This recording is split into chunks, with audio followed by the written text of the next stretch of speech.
मैं योगेश कुमार सैनी स्वागत करता हूं आप सभी का जीके की ऑनलाइन क्लास में। और हम पढ़ रहे हैं राजस्थान के राजवंश। और राजस्थान के राजवंश में हमारा जो चल रहा है वो चल रहा है हमारा मारवाड़ के राठौड़ राजवंश चल रहा है। क्या चल रहा है? मारवाड़ के राठौड़ राजवंश। और मारवाड़ के राठौड़ राजवंश में हमने पिछली क्लास में राम मालदेव को कंप्लीट कर लिया था। और राम मालदेव के बारे में क्या पढ़ा कि उसके 4 पुत्र थे। हमने आखिरी जो हम पढ़ रहे थे आखिरी वक्त में उसको क्या पढ़ा कि राम मालदेव के 4 पुत्र थे, राम, उदय सिंह, चंद्रसेन और कौन? रायमल, है ना। तो ये जो 4 पुत्र होते हैं, है ना, तो क्या था इनमें ये जो चंद्रसेन होता है ना उसकी माँ होती है स्वरूपदेव, है ना। उसके प्रभाव में आकर जो राम मालदेव हैं वो क्या करते हैं? चंद्रसेन को क्या बना देते हैं? मारवाड़ का उत्तराधिकारी बना देते हैं। और है ना जो कौन होती है कौन जो जो राम मालदेव होते हैं ना उसका जो राम होता है उसको केवला की जागीर दे दी जाती है ना। और कौन होता है जो होता है उदय सिंह उसको फलोदी की जागीर दे दी जाती है। और कौन? रायमल होता है उसको सिवाना की जागीर दे दी जाती है। उसके बाद है ना वो कौन होता है? जो रायमल होता है ना वो क्या करता है? पहले विद्रोह करता है, सबसे पहले विद्रोह करता है ना। उसके बाद जो जो उदय सिंह होता है वो क्या करता है? उसमें युद्ध करता है, चंद्रसेन से लोहाहट्ट का युद्ध होता है ना, उसमें हार जाता है। और हार के पश्चात कौन? उदय सिंह है वो कहाँ चला जाता है? अकबर की शरण में चला जाता है। कौन? उदय सिंह, है ना। फिर हम और जो अब यहाँ से आगे जो बात करने वाले वो करने वाले हैं रामचंद्र सेन, यानी कि मारवाड़ के उत्तराधिकारी कौन बना दिया जाता है? राम मालदेव के द्वारा। किसको? रामचंद्र सेन को, जिसकी बात हम करने वाले हैं आज, है ना। तो हमने मारवाड़ की किसकी बात कर ली थी? राम मालदेव की बात कर ली थी, है ना। तो अब हम रामचंद्र सेन की बात कर रहे हैं। तो रामचंद्र सेन हमने लिख लिया है यहाँ पर, है ना। तो रामचंद्र सेन का शासनकाल कब से स्टार्ट हुआ? तो रामचंद्र सेन का शासनकाल जो स्टार्ट होता है वो होता है, कहाँ से स्टार्ट होता है कि कहाँ से होता है इसका? रामचंद्र सेन का शासनकाल 1562 से, कहाँ से? 1562 से कहाँ तक जाता है? 1581 ईस्वी तक। कहाँ तक जाता है? 1562 ईस्वी से 1581 ईस्वी तक शासनकाल रहता है। किसका किसका शासनकाल रहता है? इस रामचंद्र सेन का शासनकाल रहता है ना। तो अब क्या होता है कि अब इधर रामचंद्र सेन है, इसका जन्म कब हुआ? क्या जन्म, है ना, किसका? इस रामचंद्र सेन का जन्म की बात की जाए तो जन्म होता है कब? 1541 ईस्वी में। किसका जन्म होता है? रामचंद्र सेन का। अगर आपसे पूछ ले कि कोई कि इसके पिता कौन है, किसके पिता? इसके पिता रामचंद्र सेन के पिता कौन है? तो पिता पूछा जाए तो कौन है? राम मालदेव है। कौन है? मालदेव क्या है इसके पिता है ना, राम मालदेव। अगर आपसे पूछे कि राम मालदेव की माता कौन है तो किसके प्रभाव में आकर रामचंद्र सेन को उत्तराधिकारी बनाया था? स्वरूपदेव के प्रभाव में। तो माता कौन हो गई? स्वरूपदेव। कौन हो गई? स्वरूपदेव हो गई इसकी क्या? माता।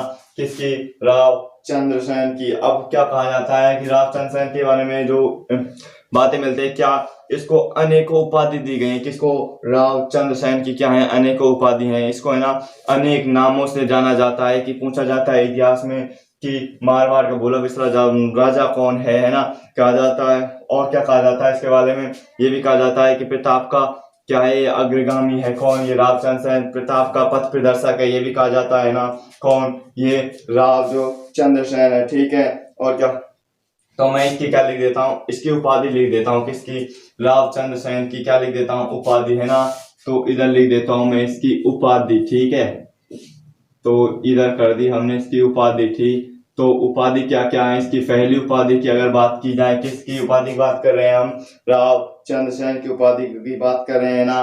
तो क्या कहा जाता है इसको? मारवाड़ का प्रताप। क्या कहा जाता है? मारवाड़ का क्या कहा जाता है? प्रताप।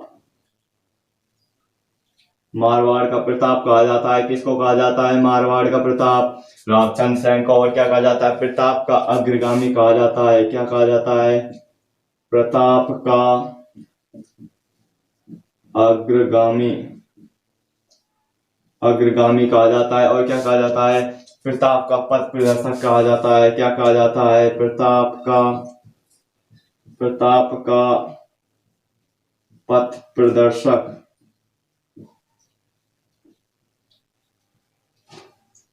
प्रताप का पथ प्रदर्शक भी कहा जाता है इसको, है ना। किसको कहा जाता है प्रताप का पथ प्रदर्शक? रामचंद्र सेन को, है ना।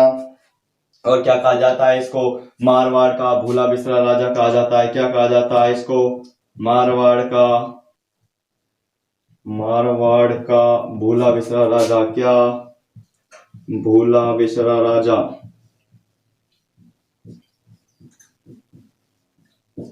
किसको कहा जाता है मारवाड़ का भूला बिसरा राजा? रावचंद्र सेन को कहा जाता है। और क्या कहा जाता है? मारवाड़ का विस्मत नायक कहा जाता है। मारवाड़ का विस्मत नायक क्या कहा जाता है? विस्मत क्या कहा जाता है? नायक कहा जाता है। किसको कहा जाता है विस्मत नायक? मारवाड़ का रावचंद्र सेन को। इसकी उपाधि है किसको? रावचंद्र सेन को इन नामों से भी जाना जाता है। कौन कौन से नाम है ना? आपको पहला नाम मारवाड़ का प्रताप कहा जाता है। किसको? रावचंद्र सेन को। प्रताप का अग्रगामी कहा जाता है। प्रताप का पथ प्रदर्शक कहा जाता है। मारवाड़ का भूला बिसरा राजा कहा जाता है। मारवाड़ का विस्मत नायक कहा जाता है। ठीक है, किसको? रावचंद्र सेन को। ये ऐसा शासक, प्रथम ऐसा शासक है कौन? रावचंद्र सेन, जिसने क्या करता है कि पहाड़ी क्षेत्र से आक्रमण करना उचित समझा, है ना, कि दुश्मन पर, है ना, पहाड़ी क्षेत्र से आक्रमण करना उचित समझा। और इसने क्या किया? गुरिल्ला या छापामार युद्ध पद्धति को अपनाया। इसकी युद्ध नीति थी, युद्ध पद्धति थी छापामार या कौन सी? गुरिल्ला। छापामार गुरिल्ला युद्ध पद्धति थी। इसकी कौन सी युद्ध पद्धति थी? छापामार गुरिल्ला युद्ध पद्धति। छापामार गुरिल्ला युद्ध पद्धति किसकी थी? इस रावचंद्र सेन की। इसी पद्धति को किसने अपनाया था? महाराणा प्रताप ने भी अपनाया था। किसके विरुद्ध? अकबर के विरुद्ध। किसको? छापामार गुरिल्ला युद्ध पद्धति को अपनाया था। ठीक है, आप इसको एक बार देख लें कि रावचंद्र सेन, इसका शासनकाल 1562 से 1581 ईस्वी, जन्म 1541 ईस्वी में होता है। पिता कौन होता है? राम मालदेव होता है। माता की बात की जाए स्वरूपदेव होता है ना। इसकी युद्ध पद्धति है कौन सी? छापामार गुरिल्ला पद्धति है ना।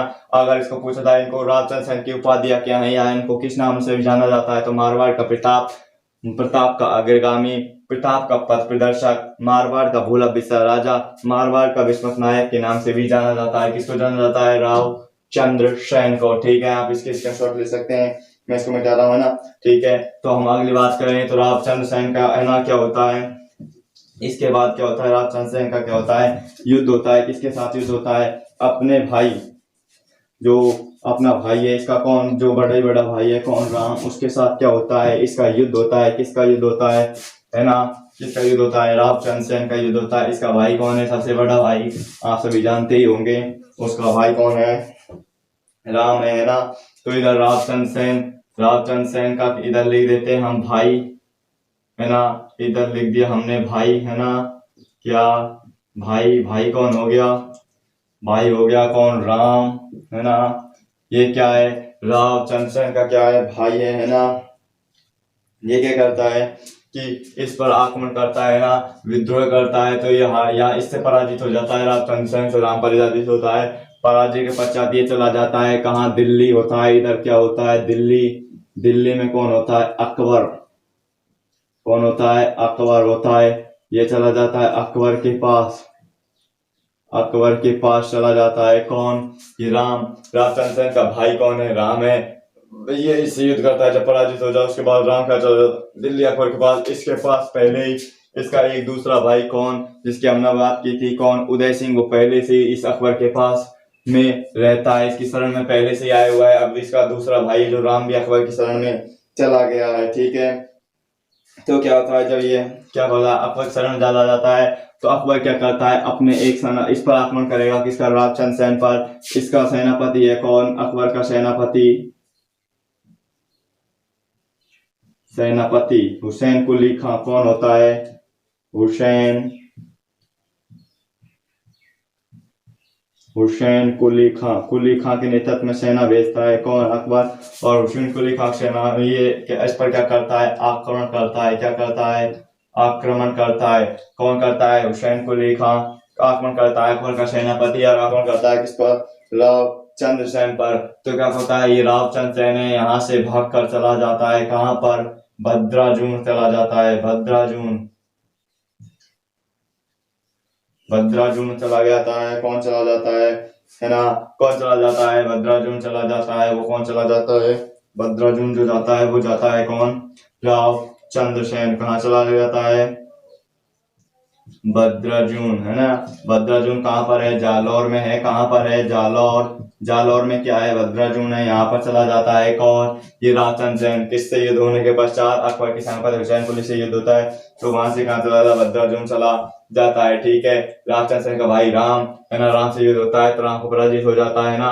राम पास चला जाता है अकबर के, है ना। और अकबर क्या करता है? फिर अपने सेनापति हुसैनकुली के नेतृत्व में क्या भेजता है? सेना भेजता है, आक्रमण करता है हुसैनकुली का किस पर? राजचंद्र सेन पर। तो राजचंद्र सेन मारवाड़ से चला जाता है कहाँ पर? बद्रजून, जालौर आ जाता है ना। आ जाता है। कहाँ से आ जाता है? मारवाड़ से आ जाता है। कौन? रावचंद्र सेन। उसके बाद है ना क्या होती है? इसके पास इस समय क्या हो जाती है? पैसे की यानी कि रुपए की इतनी कमी आ जाती है, इतनी दिक्कत सी हो जाती है इस समय, है ना। तो ये क्या करता है कि इसके पास एक किला होता है, किसका? जैसलमेर में एक किला होता है, पोखरण का किला, है ना। ये रावचंद्र सेन के पास पैसे की कमी के कारण क्या करता है? ये जैसलमेर के पोखरण के किले, पोखरण का किला किसने बनवाया था? हमने बात की थी हमारी पिछली कक्षा में। किसने बनवाया था? राम मालदेव ने क्या बनवाया था? पोखरण का किला बनवाया था, है ना। है ना। तो इस पोखरण को किला को किसको दे देता है? हरराम भाटी को भेज देता है पोखरण किला को। पोखरण किला कहाँ पर है? जैसलमेर में, याद रखना है ना। इसको किसको दे देता है? हरराम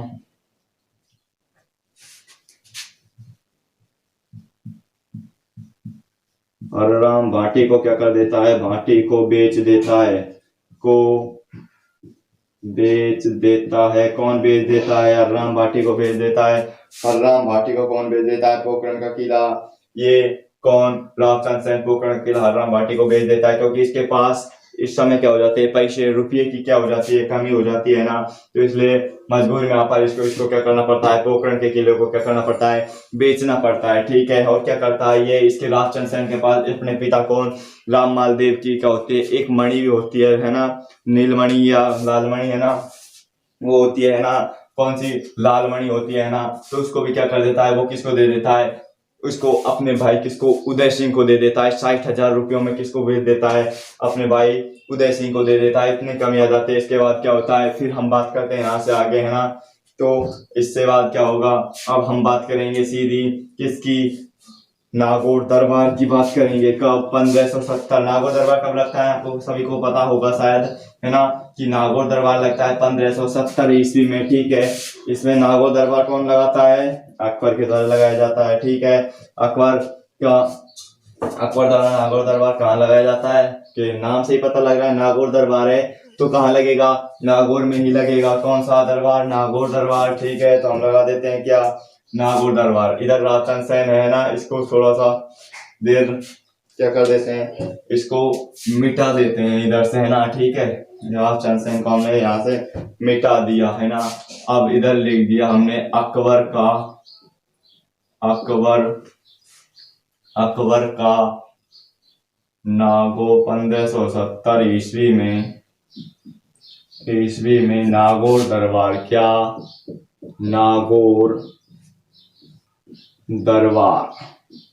ठीक है। हमने ये लगा दिया अकबर का 1570 ईस्वी में क्या लगा दिया? नागौर दरबार लगा दिया। कहाँ पर? नागौर में, है ना। ये क्या करता है? जो ये अकबर है ये क्या करता है? जो कौन है? जो मारवाड़ के, है ना, जो कौन है वीर सपूत हैं उनकी, है ना, राजनीति को यानी कि जानने के लिए, जो है ना मारवाड़ के राठौड़ है, राठौड़ों की राजनीति को जानने के लिए कि किस तरह से की उनकी राजनीति, उनको समझने के लिए क्या करता है? नागौर में दरबार लगाता है। और इसको पता भी रहता है कि, है ना, कि जो जो मारवाड़ है उनमें क्या है, इनके जो राम है और उदय सिंह है, जो रावचंद्र सेन के भाई, इनमें क्या है? फूट पड़ी हुई है, लड़ाई झगड़े चल रहे हैं। तो इस बात का कौन फायदा उठाता है? ये अकबर फायदा उठाता है इस बात का। क्या करता है? नागौर दरबार लगाता है। नागौर दरबार में लगाता है ना, इस समय क्या होता है? नागौर में क्या पड़ा होता है? अकाल पड़ा होता है। जब इसका दरबार लगता है 1570 ईस्वी में, तो क्या करता है? अकाल की स्थिति में होता है।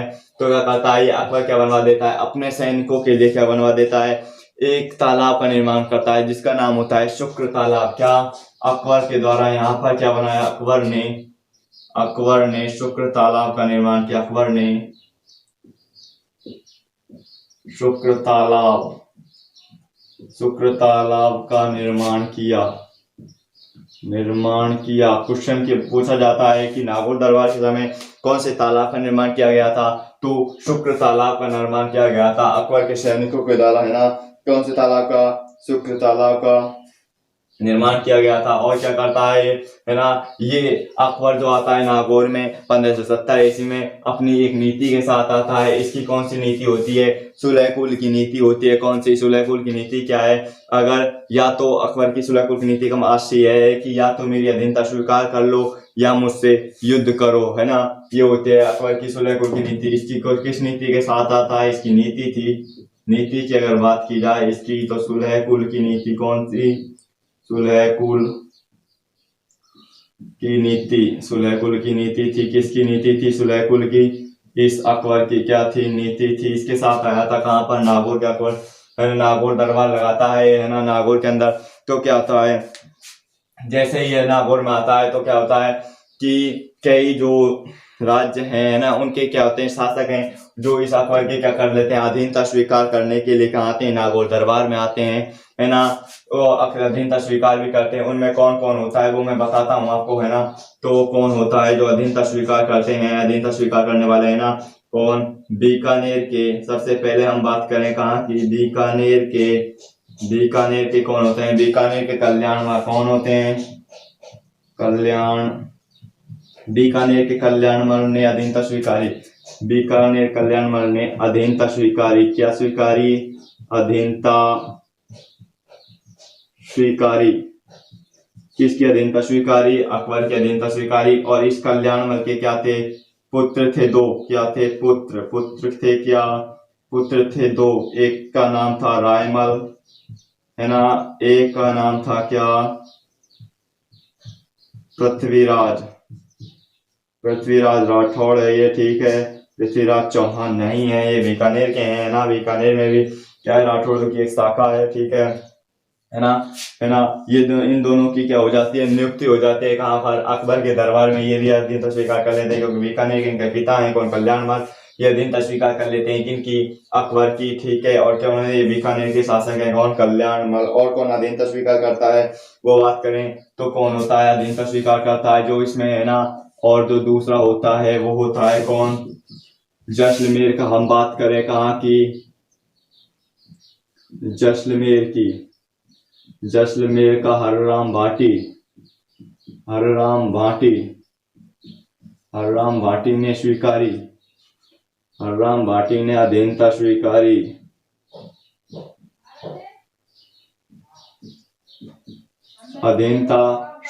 कौन ने? जैसलमेर का हरराम भाटी ने क्या की? अधीनता स्वीकारी। बीकानेर के कल्याणमल ने अधीनता स्वीकारी। रायमल पृथ्वीराज ने अधीनता स्वीकारी, इसके पुत्र हैं ना। और क्या करता है जो मारवाड़ है कौन? मारवाड़, है ना। जो कौन है? मारवाड़ के जो रावचंद सिंह के भाई हैं कौन? राम और उदय सिंह ने भी अधीनता स्वीकार रखी थी। किसने? मारवाड़ के। किसके? मारवाड़ के राम व उदय सिंह ने अधीनता स्वीकारी, है ना। और कौन सा होता है? हाडोती का कौन? सुल्तान हांडा होता है कौन? हाडोती का सुरजन हांडा। कौन? सुरजन हांडा ने अधीनता स्वीकारी।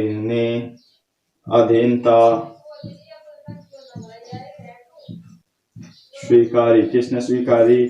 अधीनता स्वीकारी। कौन अधीनता स्वीकारता है? क्या होता है? अकबर के द्वारा 1570 ईस्वी में क्या लगाया जाता है? नागौर दरबार लगाया जाता है ना, है ना। तो क्या होता है जब नागौर दरबार लगाया जाता है तो नागौर में क्या होता है? अकाल की स्थिति होती है। तो क्या करता है? अपने सैनिकों की पानी की व्यवस्था के लिए क्या करता है? अपने सैनिकों की जानकार बनवा देता है। एक तालाब बनवाता है, जो तालाब का नाम होता है क्या? शुक्र तालाब होता है ना। और क्या बना देता है? ये अपनी एक नीति के साथ क्या आता है? नागौर में आता है कौन? सुलह कुल की नीति के साथ आता है, ठीक है। और इसी नीति के तहत क्या होते हैं? बीकानेर के जो कल्याणमल है वो क्या कर लेते हैं? अधीनता स्वीकार लेते हैं। किसकी? अकबर की। और कल्याणमल के दो पुत्र होते हैं कौन, रायमल और पृथ्वीराज, ये भी क्या कर लेते हैं, अधीनता स्वीकार लेते हैं। इधर जैसलमेर की अगर बात की जाए, जैसलमेर के होते हैं हरिराम भाटी, ये क्या कर लेते हैं, अधीनता स्वीकार लेते हैं। किसकी, अकबर की। इधर मारवाड़ के कौन है, उदयराम और उदय सिंह, ये भी अधीनता स्वीकार लेते हैं। हाडोती की अगर बात करें तो हाडोती के कौन है, सुल्तान हांडा है, ये अधीनता स्वीकारते हैं। किसकी अधीनता स्वीकारते हैं, इस अकबर की। कब, नागौर में जब दरबार लगता है 1570 ईस्वी में, इस समय, ठीक है। और क्या होता है, ये जो नागौर का दरबार चलता है, इसमें कौन, हम बात कर रहे हैं मारवाड़ के राव चंद्रसेन की, वो है ना कौन, राव चंद्रसेन, है ना, इसकी बात कर रहे हैं हम, राव चंद्रसेन की बात कर रहे हैं। तो ये जो राव चंद्रसेन है, ये क्या होता है, इस नागौर दरबार में आता तो है ना, आता है इस नागौर दरबार में, लेकिन क्या होता है, जब ये आता है तो अपने भाई राम और उदय सिंह को जब यहाँ पर देखता है और उनके सामने उसको है ना इतना सम्मान नहीं दिया जाता है जितना सम्मान राम और उदय सिंह को दिया जा रहा होता है वहां पर, तो ये अपना अपमान समझ लेता है कौन, राव चंद्रसेन, और यहाँ से चला जाता है कहाँ पर, अपने बद्राजून में वापस चला जाता है कहाँ, नागौर दरबार से, है ना, बिना किसको, अकबर को बताए। तो अकबर को जब बिगर बताया जा रहा है तो अकबर इससे क्या होगा, नाराज होगा। अकबर को लगेगा कि इसने मेरी अधीनता नहीं स्वीकारी, और वैसे भी अधीनता अकबर की नहीं स्वीकार करता है कौन, राव चंद्रसेन, है ना। तो अधीनता जैसे स्वीकार नहीं करता है कौन, राव चंद्रसेन, और चला जाता है कहाँ पर चला गया, ये चला जाता है कहाँ पर, बद्राजून चला जाता है कौन, राव चंद्रसेन कहाँ चला जाता है, बद्राजून चला जाता है। अब हम बात करते हैं यहाँ से आगे अकबर के नागौर दरबार के आगे कहाँ चला गया, बद्राजून चला गया, है ना। इस राय सिंह की हमें जरूरत पड़ेगी अभी, है ना, क्योंकि इस राय सिंह को क्या कहना जाता है, कल्याणमल का पुत्र है कौन, राय सिंह, है ना। जब जो राव चंद्रसेन है वो क्या कहना जाता है, बद्राजून चला जाता है मारवाड़ से, है ना, मारवाड़ पर पहले ही अधिकार कर लेता है, अकबर का अधिकार रहता है, लेकिन है ना वहां से जब भाग जाता है कौन राव चंद्रसेन, वहां से चला जाता है कहाँ पर, बद्राजून, और बद्राजून रहता है। तो इसके बीच क्या होता है कि मारवाड़ का एक क्या हो जाता है, जो दीवान नियुक्त किया जाता है, यानी कि प्रशासक या दीवान जिसको बनाया जाता है मारवाड़ का, वो किसको बनाया जाता है, वो बनाया जाता है किसको, कल्याणमल के जो पुत्र है वो राय सिंह, उसको ही बनाया जाता है कहाँ का, मारवाड़ का दीवान। तो हम बात करते हैं इसकी अकबर के द्वारा, क्या अकबर ने, जो अकबर है इसने क्या करता है कि 30 अक्टूबर का करता है, 30 अक्टूबर 1572 ईस्वी को, 30 अक्टूबर 1572 ईस्वी को, 72 ईस्वी को क्या करता है कि बीकानेर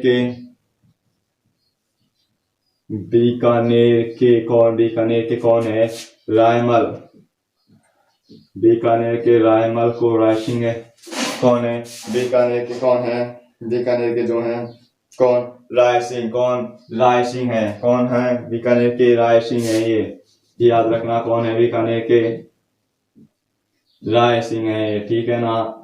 मिस्टेक अगर रायमल लिखा दिया हो यहाँ पर तो देख लेना, ये कौन है, बीकानेर के राय सिंह है, ठीक है। तो ये राय सिंह क्या होता है ना, कि जो राय सिंह होता है ये क्या होता है, ये 30 अक्टूबर 1572 ईस्वी में इस बीकानेर के राय सिंह को क्या नियुक्त कर दिया जाता है, क्या बना दिया जाता है, दीवान बना दिया जाता है, प्रशासक नियुक्त किया जाता है कहाँ का, मारवाड़ का प्रशासक बना दिया जाता है, कब 1572 ईस्वी में वो राय सिंह को मारवाड़ का प्रशासक बनाया जाता है। ये क्वेश्चन पूछा जाता, ये जो क्वेश्चन है ये पूछा जाता है एग्जाम में कि मारवाड़ का प्रशासक किसको बनाया जाता है ना। मारवाड़ जब गद्दी खाली होती है तो किसको बनाया जाता है, अकबर के द्वारा किसको बनाया जाता है, राय सिंह को बनाया जाता है, उदय सिंह को नहीं बनाया जाता है। उदय सिंह को बाद में क्या बनाया जाता है, शासक बनाया जाता है ना, राव चंद्रसेन की मृत्यु के पश्चात में। लेकिन अभी राव चंद्रसेन क्या है, जीवित हैं और वो बद्राजून में है ना। और क्या करते हैं, उस समय मारवाड़ का जो प्रशासक बना दिया जाता है 30 अक्टूबर 1572 ईस्वी को, किसको, बीकानेर का जो कल्याणमल का पुत्र है कौन, राय सिंह, उसको बना देता है क्या, मारवाड़ का प्रशासक घोषित कर दिया जाता है, ठीक है। किसको, मारवाड़ का प्रशासक घोषित कर दिया। अब क्या होता है, इसके बाद जो है ना अकबर क्या करेगा, राव चंद्रसेन को परास्त करने के लिए, यानी कि अभी तक परास्त तो नहीं किया है ना, आक्रमण किया था, फिर वहां से भाग जाता है कौन, राव चंद्रसेन, और कहाँ पर चला जाता है, वहां से भाग कर जो चला गया कौन, राव चंद्रसेन कहाँ गया, वहां से भाग कर कहाँ गया, बद्राजून चला गया। तो बद्राजून चला गया कौन, रायमल। तो अब जो अकबर है ये कौन, ये जो अकबर है ना, इधर हमने बात की कौन, इधर अकबर है, ठीक है। तो अकबर है ना, इधर हो गया कौन, अकबर हो गया, है ना। कहाँ का है ये, दिल्ली का है अकबर। इसका एक सेनापति है कौन, इसकी अगर हम बात करें किसकी, अकबर की सेनापति है कौन, किसकी बात कर रहे हैं हम, सेनापति किसका है, ये सेनापति किसकी बात कर रहे हैं ना, सेनापति अकबर का है शाह अली खां। कौन है, शाह अली खां है, इधर शाह अली खां है। ये क्या करता है, ये आक्रमण करता है, शाह अली खां आक्रमण करता है किस पर, इधर क्या है, बद्रुद्दीन है ना। बद्रुद्दीन में कौन है, चंद्रसेन है। कौन है, ये चंद्रसेन है। बद्रुद्दीन में कौन, चंद्रसेन है, ठीक है। तो ये शाह अली खां के नेतृत्व में क्या होता है, आक्रमण होता है। इस बद्रुद्दीन पर क्या होता है, आक्रमण आक्रमण होता है। आक्रमण कब होता है, 1574 ईस्वी में क्या होता है, आक्रमण होता है कि शाह अली खां के नेतृत्व में बद्रुद्दीन पर आक्रमण होता है ना। जैसे ही बद्रुद्दीन पर आक्रमण करता है शाह अली खां, तो क्या होता है, राजस्थान सैन्य यहाँ से भाग चला जाता है। कहाँ से, जैसे आक्रमण करता है कब, 1574 ईस्वी में। कौन, ये शाह अली खां आक्रमण करता है, किस पर आक्रमण करता है, चंद्रसेन पर आक्रमण करता है, ठीक है ना। कौन, ये शाह अली खां, तो ये चंद्रसेन है जो कहाँ चला जाता है, ये चंद्रसेन यहाँ से आ गया, यहाँ सर किससे, बद्रुद्दीन से कहाँ पर चला गया, बद्रुद्दीन से चला जाता है। ये राजस्थान से कहाँ चला जाता है, सिवाना चला जाता है। कहाँ चला जाता है, सिवाना चला जाता है। सिवाना कहाँ पर है, आप जानते होंगे बाड़मेर में है क्या, सिवाना। सिवाना चला जाता है कौन, राजस्थान से। कहाँ से, बद्रुद्दीन से कहाँ चला गया, सिवाना चला जाता है कौन, राम मालदेव है ना। उसके बाद क्या होता है कि ये अकबर है, फिर अपने एक दूसरे सेनापति क्या है, जलाल खां। जलाल खां के नेतृत्व में क्या करता है, सेना भेजता है। जलाल खां के क्या करता है, ये आक्रमण करता है। सिवाना में क्या करता है, आक्रमण करता है। फिर कौन, जलाल खां क्या करता है, ये आक्रमण करता है ना। तो ये जो राजस्थान सैन्य है, इस जलाल खां की क्या कर देता है, मार देता है ना। और क्या हो जाती है, इसकी क्या हो जाती है, मृत्यु हो जाती है। और क्या रहता है, सिवाना में कौन, राजस्थान सैन्य बना रहता है। कौन, राजस्थान सैन्य कहाँ रहता है, सिवाना में बना रहता है। उसके बाद क्या होता है कि ये अकबर है, फिर दोबारा से क्या करता है, आसफ खां को भेजता है। इसका सेनापति होता है कौन, आसफ खां को भेजता है किस पर, आक्रमण करने के लिए। आसफ खां को भेजता है इस पर, सिवाना पर आक्रमण करने, यानी कि आक्रमण आक्रमण किया। किसने किया, आक्रमण जो किया वो किसने किया, आसफ खां ने किया। कब, किस पर, रावचंद सेन इस समय कहाँ पर है, सिवाना में है। कौन, रावचंद सेन, ठीक है। जैसे ही ये है ना आक्रमण करते हैं कौन, राजस्थान सैन्य पर, कौन, आसफ खां से ये सिवाना से कहाँ चले जाते हैं, सिवाना से ये चले जाते हैं कहाँ पर, सोजत पाली में आ जाते हैं। कहाँ जाते हैं, सोजत, ये जो आ जाते हैं सोजत पाली आ जाते हैं। कौन आ जाते हैं, सोजत पाली आ जाते हैं। कौन, जो सोजत पाली आ जाते हैं, राजस्थान से सोजत पाली आ जाते हैं। कौन आ जाते हैं, राजस्थान से कहाँ जाते हैं, सोजत पाली में आ जाते हैं। कहाँ से, सिवाना पर, जब आक्रमण करता है आसफ खां, ठीक है। उसके बाद क्या होता है ना, जो सोजत पाली में आ जाते हैं, उसके बाद यहाँ से सोजत पाली से कहाँ चले जाते हैं, यहाँ से आ जाते हैं कहाँ पर, यहाँ से आ जाते हैं मेवाड़। सोजत पाली से कुछ समय के बाद फिर मेवाड़ आ जाते हैं। मेवाड़ से चले जाते हैं कहाँ पर, मेवाड़ से आ जाते हैं कहाँ, सिरोही। कौन, सिरोही में आ जाती हैं। कौन, सिरोही में राजस्थान से सोजत पाली में आते हैं। सोजत पाली से मेवाड़ में, मेवाड़ से फिर सिरोही चले जाते हैं। फिर सिरोही के बाद जो चले जाते हैं वो चले जाते हैं डूंगरपुर बांसवाड़ा चले जाते हैं। कहाँ, डूंगरपुर बांसवाड़ा आ जाते हैं। डूंगरपुर बांसवाड़ा आ जाते हैं। कौन, ये राजस्थान से डूंगरपुर बांसवाड़ा आ जाते हैं, ऐसे घूमते रहते हैं ये, है ना, ठीक है। फिर क्या होता है, डूंगरपुर बांसवाड़ा से पुणे कहाँ जाते हैं, पुणे कहाँ जाते हैं, कोटड़ा। कोटड़ा कहाँ पर है, कोटड़ा मेवाड़ में आ जाते हैं। कोटड़ा मेवाड़ में आ जाते हैं, पुणे, है ना। कोटड़ा मेवाड़ से क्या हो जाता है, पुणे से क्या हो जाता है, कोटड़ा मेवाड़ से कहाँ जाते हैं, पुणे कहाँ चले जाते हैं, कोटड़ा मेवाड़ से। जो ये है ना, कोटड़ा मेवाड़ से यहाँ से पुणे चले जाते हैं। कहाँ, यहाँ सोजत पाली में चले जाते हैं, पुणे चले जाते हैं, पुणे। कोटड़ा मेवाड़ में क्या हो जाता है, कोटड़ा मेवाड़ से पुणे सोजत पाली में चले जाते हैं। कब चले जाते हैं, 19 अप्रैल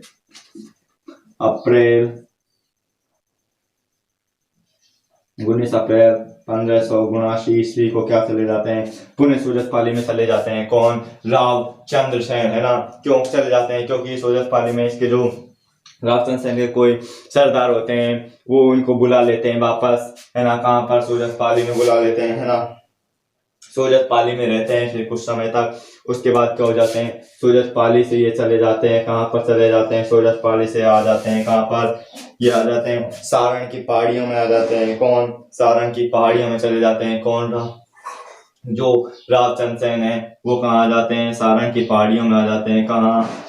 सारण की पहाड़ियों में, ठीक है। कहाँ आ गए? सारण की पहाड़ियों में। एक बार मैं इसको यहीं रोक रहा हूँ, सारण की पहाड़ी में हमने पहुंचा दिया रावचंद्र सेन को। पर जीके कम है, जीके थोड़ी सी कम है ना, आपको शायद नीचे न दिख रहा हो, है ना। इसलिए मैं आपको दोबारा इसको मिटाकर दोबारा से हम सारण की पहाड़ी कहानी से पहाड़ियों पर से इसकी कहानी को आगे ले जाएंगे। लेकिन आप एक बार इसको पुनः समझ ले। क्या होता है कि अकबर का जो एक सेनापति हुए शाह अली खां, जब रावचंद्र सेन होता है जो नागौर दरबार से बिना बताए चला जाता है, तो ये क्या हो जाता है, अकबर नाराज हो जाता है। तो क्या होता है, शाहजाद जो क्या करता है, अकबर रावचंद्र सेन पर क्या करवा देता है, आक्रमण करवाता है ना, है ना। तो क्या करता है, इसका सेनापति होता है कौन? शाह अली खां। इसके नेतृत्व में 1574 ईस्वी में क्या होता है, आक्रमण होता है। कहाँ पर? बद्दाजून में ही रहता है कौन? रावचंद्र सेन, है ना। तो इस पर जैसे ही आक्रमण होता है तो बद्दाजून से चला जाता है कौन? शिवाना। कौन? रावचंद्र सेन। जब, है ना, उसके बाद क्या होता है, जो अकबर है वो पुनः आक्रमण करवाता है किस पर, किसके द्वारा? इसके सेनापति सम होता है जलाल खां, है ना, आक्रमण करता है शिवाना पर। लेकिन क्या होता है, रावचंद्र सेन युद्ध करता है और क्या कर देता है, जलाल खां की हत्या कर देता है, यानी कि उसको मार देता है। उसके बाद अकबर अपने एक और सेनापति को भेजता है जिसका नाम है आफताब खां, है ना। ये आक्रमण करता है शिवाना पर। जब ये आक्रमण करता है तो क्या होता है कि जो रावचंद्र सेन है वो चला जाता है कहाँ पर, सोजत पाली चला जाता है शिवाना से। फिर कुछ समय यहाँ रहता है। उसके बाद मेवाड़ आ जाता है ना। प्रताप होता है उस समय मेवाड़ में, ना। प्रताप के नेतृत्व में भी रहता है कुछ समय तक, है ना। ठीक है। मेवाड़ से फिर सिरोही चला जाता है, सिरोही में रहता है ना। सिरोही से फिर डूंगरपुर बांसवाड़ा में आ जाता है, ठीक है। डूंगरपुर बांसवाड़ा से फिर पुनः कोटड़ा मेवाड़ में चला जाता है। कोटड़ा मेवाड़ से जब पुनः क्या हो जाता है, सरदारों का संदेश आता है, तो सरदारों को संदेश आने पर पुनः 19 अप्रैल 1579 ईस्वी को कहाँ चला जाता है, सोजत पाली में चला जाता है पुनः, है ना। उसके बाद सोजत पाली से फिर बाद में कहाँ जाता है, सारण की पहाड़ियों में चला जाता है। यहाँ तक हमने बात कर ली, है ना, सारण की पहाड़ियों में, है ना। तो हम इसको एक बार मिटा देते हैं और इसको क्या पहुंचा देते हैं, पुणे से क्या पहुंचा देते हैं, सारण की पहाड़ियों में पहुंचा देते हैं। ये ठीक है, ये हमने बात की, है ना। इधर से आया, हमने ईश्वर को इधर से बुलाया, इसको मैं मिटा देता हूँ ऊपर से, ठीक है। ठीक है, ये यहाँ से सोजत है तो यहाँ से क्या आ गया, कहाँ आ गया, सारण की पहाड़ी आ गया, पहाड़ियों में आ गया, पहाड़ियों में आ गया। कौन आ गया सारण की पहाड़ियों में, है सारण की पहाड़ियों में कौन आ जाता है, रावचंद्र सेन आ जाता है। कहाँ से आ जाता है, सारण की पहाड़ियों में जो आ जाता है वो आ जाता है सोजत पाली से आ जाता है कौन, रावचंद्र सेन, ठीक है। जब सोजत के पास आ जाता है तो क्या होता है, इन सारण की पहाड़ियों में क्या हो जाती है, इस रावचंद्र सेन की क्या हो जाती है, मृत्यु हो जाती है ना। 11 क्या मृत्यु हो जाती है इसकी, किसकी, रावचंद्र सेन की, है ना। कब हो जाती है, 11 जनवरी 1581 ईस्वी में क्या हो जाता है, 11 जनवरी 1581 ईस्वी में क्या हो जाता है, जो रावचंद्र सेन की क्या हो जाए ईस्वी में रावचंद्र सेन की मृत्यु हो जाती है, मृत्यु हो जाती है। कब मृत्यु हो जाती है, 11 जनवरी 1581 को रावचंद्र सेन को सारण की पहाड़ी में क्या जाती है, मृत्यु हो जाती है। और क्या कहा जाता है कि ये ना, कि एक व्यक्ति होते हैं वैसला नाम का, है ना, उसके घर से क्या होता है, खाना खाकर आ रहे होते हैं कौन, ये रावचंद्र सेन। तो जैसे ही आते हैं, वहां से आने के बाद क्या हो जाता है, इसकी मृत्यु हो जाती है किसी, रावचंद्र सेन की। ऐसा कहा जाता है कि उस व्यक्ति ने क्या इनके खाने में शायद जहर मिला दिया होगा, ऐसा मतभेद मिलते हैं इतिहास में, है ना। ठीक है, ऐसा मिलता है, ठीक है। तो कब आपको याद रखना है कि मृत्यु कब होती है, तो 11 जनवरी 1581 ईस्वी में क्या हो जाती है, इसकी क्या हो जाती है, मृत्यु हो जाती है, ठीक है। और क्या होता है, यहीं पर इस सारण की पहाड़ियों में क्या बना हुआ है, इसका क्या है, स्मारक बना हुआ है, यही क्या है, इसका स्मारक बना हुआ है। क्या बना हुआ है? स्मारक बना हुआ है ना। स्मारक किस है, किस पर है? घोड़े पर बैठे हुए। क्या है? घोड़े पर, घोड़े पर बैठे हुए है, बैठे हुए, हुए का है ना। घोड़े पर बैठे हुए और इसके है ना, घोड़े पर बैठे हुए, इसके पास है ना 5 स्त्रियां और खड़ी हुई हैं। क्या है? पास में, पास में 5 स्त्रियां खड़ी हैं, पास में 5 महिलाएं खड़ी हैं। क्या? महिलाएं, महिलाएं खड़ी हैं। ये कहा जाता है कि जो 5 महिलाएं हैं वो इसके राजचंद्र सेन की पत्नियां हैं। ये मिलता है ना। ये कहा जाता है इतिहास में कि जो जो स्मारक बना हुआ है, किस पर? स्मारक पर जो घोड़े पर बैठे हुए हैं कौन? राजचंद्र सेन। और उनके बगल में क्या है? 5 महिलाएं खड़ी हुई दिखाई गई हैं वहां पर, जो स्मारक बना हुआ है वहां पर। ठीक है। और क्या होता है, ये हमने बात की किसकी? राजचंद्र सेन की। ठीक है। कैसे बात की कि राजचंद्र बद्रजुर्म होता है, उसको आक्रमण करवाता है। कौन करवाता है आक्रमण? जो करवाता है अकबर करवाता है। किसके नेतृत्व में आक्रमण होता है? आक्रमण होता है शाह अली खां के नेतृत्व में आक्रमण होता है। ठीक है।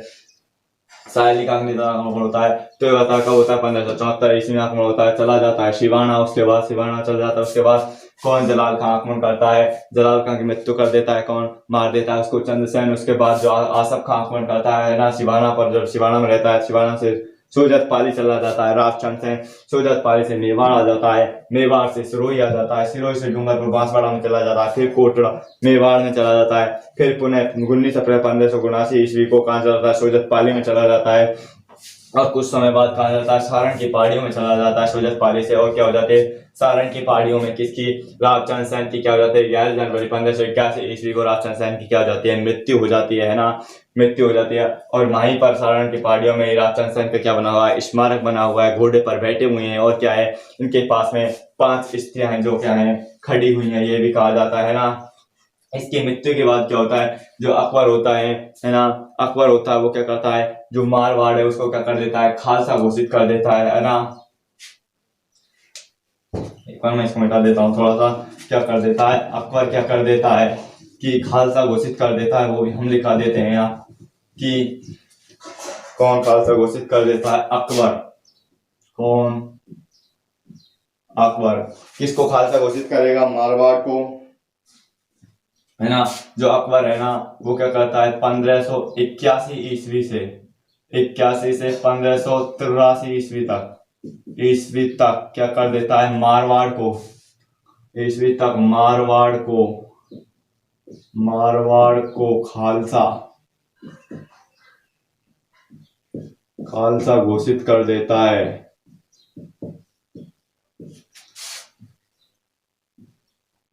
कर देता है। अब आप ये समझोगे कि ये खालसा क्या होता है। ठीक है। कि अकबर है ना क्या कर देता है? 1581 से 1583 ईस्वी तक मारवाड़ को खालसा घोषित कर देता है। ये खालसा क्या होता है? खालसा क्या होता है कि खालसा वह भूमि या क्षेत्र होता है जिस पर क्या होता है कि केंद्र का अपना सीधा अधिकार होता है। यानी कि इसमें क्या होता है? कोई प्रशासक नहीं होता है, कोई दीवान नहीं होता है इसको संभालने के लिए। इस पर जैसे कि मारवाड़ है, इस पर सीधा किसका अधिकार होगा? केंद्र का अधिकार होगा। यानी कि कोई भी क्षेत्र है जैसे कि हमारा राजस्थान है, इसको अगर हमारी दिल्ली सरकार है वो खालसा घोषित कर देती है तो इस पर कोई क्या नहीं होगा? मुख्यमंत्री नहीं होगा। इस पर सीधा किसका अधिकार रहेगा? केंद्र का अधिकार रहेगा। किस पर? है ना। इस पर हमारे राजस्थान पर अगर इसको खालसा घोषित किया जाता है तो ऐसा ये रहता है खालसा, तो इसको घोषित कर देता है कौन? अकबर। 1581 से 1583 ईस्वी तक। 83 के बाद किसको? राजचंद्र सेन का जो भाई होता है कौन? उदय सिंह, उसको क्या बना दिया जाता है? शासक बना दिया जाता है। कहाँ का? मारवाड़ का क्या बना दिया जाता है? शासक बना दिया जाता है। किसको? राजचंद्र सेन को, है ना। और इसके साथ ही हमारा जो राजचंद्र सेन है आज कंप्लीट होता है। और है ना हमारी जो अगली क्लास में जो हम पढ़ेंगे वो उदय सिंह को पढ़ेंगे, है ना। जिसके द्वारा अकबर के द्वारा उदय सिंह को क्या बनाया जाएगा? क्या बना जाएगा? शासक बना दिया जाएगा। 1583 से आगे जो शासक रहेगा मारवाड़ का वो कौन रहेगा? उदय सिंह रहेगा। ठीक है। धन्यवाद।